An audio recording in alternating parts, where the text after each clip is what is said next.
When we look into the education system, people can spend 15 years in school and yet cannot have any skill in them.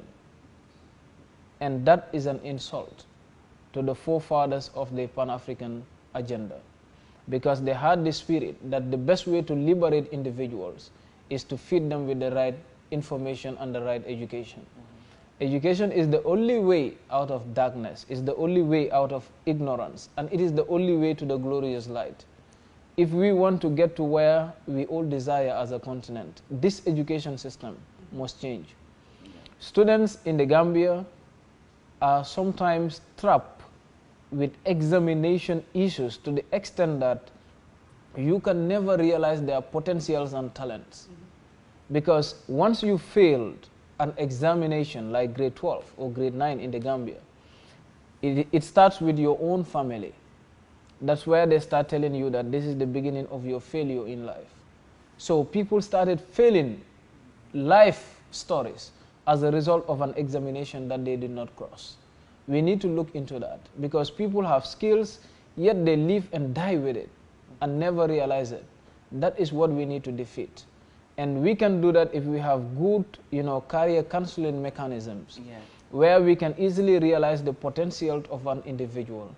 Either the individual could be a very good leader, the person could be a good entrepreneur, the person could be a very good farmer, or a very good engineer, and etc. We need to equip individuals and help them in this basis to realize these potentials.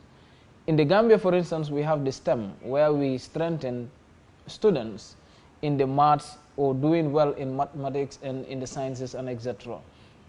But then you also come to realize that what are we producing as a country? What are we producing as a continent? It's because they are not receiving the actual education that they need. Are you seeing? So that is what we need to defeat. And in the near future, my struggle will always be in this area. First on academic and also on skill centers. Yeah. No, that's actually well answered. And I think, like what you said, not everybody is academically driven. Some people have different skill sets, and that needs to be acknowledged. And I do agree with what you're saying with regard to exams. Who says that examinations are even the right method of being able to demonstrate your ability? All it is a memory test. And I just don't think that a memory test is the right way to go about enhancing learning. I think there are so many different methods. And the thing is, everybody learns differently. It's the same way people absorb information differently.